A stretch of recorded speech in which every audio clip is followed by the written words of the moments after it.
ጥበብ ህመምን ያክማል፣ ጽናት ደግሞ አዲስ ህይወትን ይሰጣል። የእናቱ ዕዳ በጎጃም በረሃዎች ውስጥ የበቀለው ጽናት። ሰላም ጤና ይስጥልኝ የቻናሌ ቤተሰቦች፣ ዛሬ የምነግራችሁ ታሪክ ልክ እንደ ተራራ የገዘፈ እንደ ወንዝ ጥልቅ የሆነ የአንዲት እናት ታሪክ ነው። ብዙዎቻችን ህይወት ከበደችኝ፣ ሸክሙ በዛብኝ ብለን የምንከፋባቸው ቀናት አሉ። ነገር ግን ዛሬ ወደ አንዲት የገጠር መንደር ወደ ጎጃም በረሃማ የአባይ ሸለቆዎች ወስዳችኋለሁ። እዚያ ቦታ ፀሐዩ ንዳድ ነው፣ መሬቱ አቧራ ነው፣ ህይወት ደግሞ ትግል ነው። በዚህ ታሪክ ውስጥ የምናገኛት እናት ትዕግስት ትባላለች። ትዕግስት ለብዙዎቻችን የታገሰችው ትዕግስት ብቻ ሳይሆን በመከራ ውስጥ እንዴት ተስፋን መውለድ እንደሚቻል ትምህርት ነው። ይህ ታሪክ ለጥቂት ደቂቃ ከኔ ጋር ስታሳልፉ በመጨረሻውም ላይ እኔም እችላለሁ ብላችሁ በራስ መተማመን እንድትቆሙ የሚያደርግ ነው። ዛሬ በህመም አልጋ ላይ ላላችሁ፣ በሐሳብ ለተጨነቃችሁ እና ነገ ምንድነው ለምትሉ ሁሉ የጥንካሬ መድኃኒት ነው።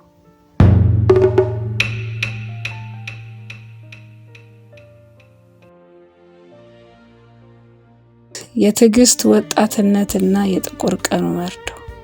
ትዕግስት ገና በአበባነቷ ነበር ወደ ትዳር የገባችው። ህይወት መጀመሪያ ላይ ፈገግ ብላላት ነበር። ትጉህ ባል፣ ትንሽ የጭቃ ቤትና የአንድ ህፃን ልጅ ሳቅ። ነገር ግን ያ ደስታ ገና ሳይለመድ አንድ መርዶ የቤቷን ደጅ አንኳኳ። የልጇ አባት፣ የቤቷ ምሰሶ የነበረው ባለቤቷ በድንገተኛ ህመም ከዚህ ዓለም ተለየ። ትዕግስት ያኔ የ20 ዓመት ወጣት ነበረች። የታቀፈችው ልጅ ደግሞ ገና 2 ዓመቱ ነበር። በገጠር ባህል አንዲት ወጣት ሴት ባሏ ሲሞትባት ያላት አማራጭ 2 ብቻ ነው። ወይ ልጇን ጥላ ሌላ ትዳር መመስረት፣ ወይም ደግሞ ወደ ቤተሰቦቿ ተመልሳ ጥገኝነት መጠየቅ። ቤተሰቦቿ መጡ። ትዕግስት ሆይ አንቺ ገና ልጅ ነሽ፣ መልክሽ አልጠፋም፣ ስለዚህ ልጁን ለኛ ስጪንና ሌላ ህይወት ጀምር ያሏት። ትዕግስት ግን ያኔ ነበር ጀግንነቷን ያሳየችው። ልጇ ወደ ደረቷ አስጠጋችው፣ እንዲህም አለች፣ ይህ ልጅ የአባቱ ትውስታ ነው፣ እኔም የነገ ተስፋ ነው፣ የኔም ተስፋ ነው።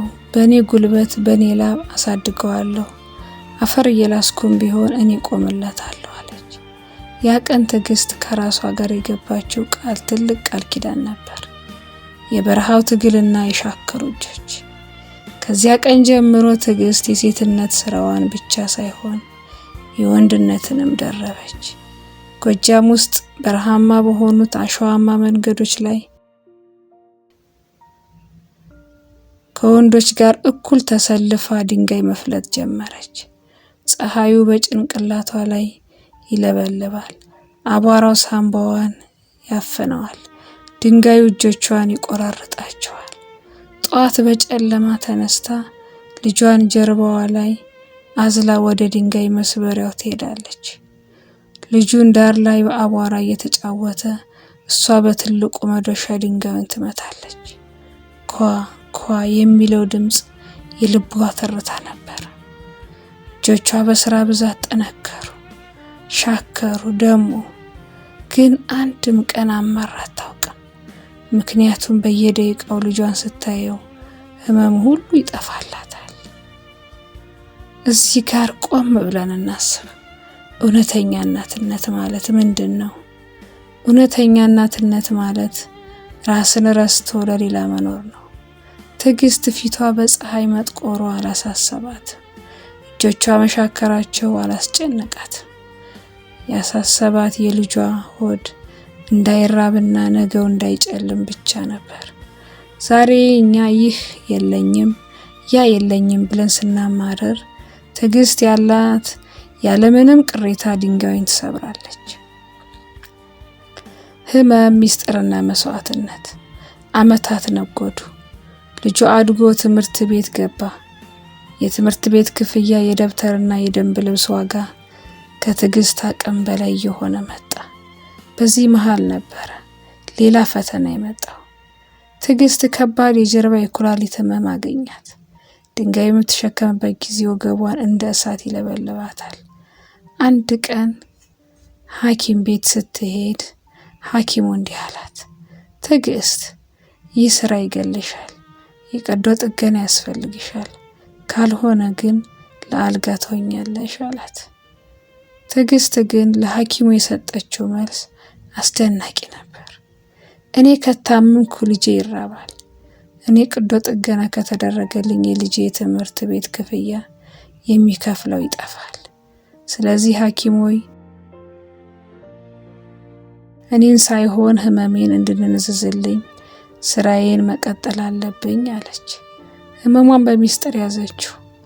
ማንም አላወቀባትም። ማታ ማታ ልጇ ሲተኛ እሷ በህመም ትሰቃያለች። ጠዋት ግን ፈገግ ብላ ልጇን ትምህርት ቤት ትልካለች። ተመልከቱ፣ ስንቶቻችንን የራሳችንን ስቃይ ደብቀ ለሌሎች ብርሃን የምንሆነው። እኔም ዛሬ ኬሞቴራፒ ሲደክመኝ ሰውነቴ ሲዝል ልጄን ሳይ ብርታት አገኛለሁ።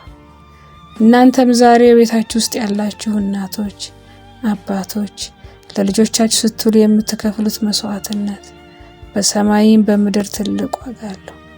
መከራችሁ ለበረከት ነው። የምረቃው ቀንና የጽናት ፍሬ።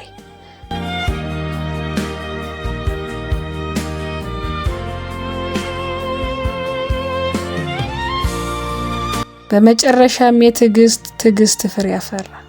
ልጇ ትምህርቱን በጥሩ ውጤት አጠናቆ በሕክምና ዶክተርነት ተመረቀ። በምረቃው ቀን ትዕግስት የለበሰችው ያረጀች ነጠላዋን ነበረ። እጆቿ አሁንም የድንጋይ ስባሪ አቧራ ያለባቸው ይመስላሉ። ልጇ መድረክ ላይ ቆሞ ስሟን ሲጠራ ትዕግስት በእንባ ታጠበች። ልጇ ማይኩን ያዘና እንዲህ አለ፣ ዛሬ እዚህ የቆምኩት በእኔ ጎበዝነት አይደለም።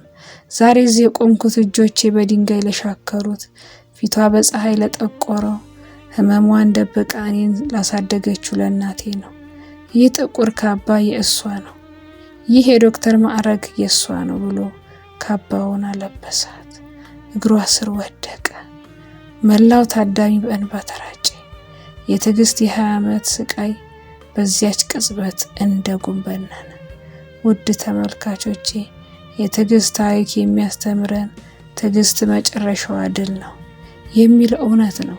ዛሬ የምታልፉበት በረሃ ነገ ለምለም ሸለቆ ይሆናል።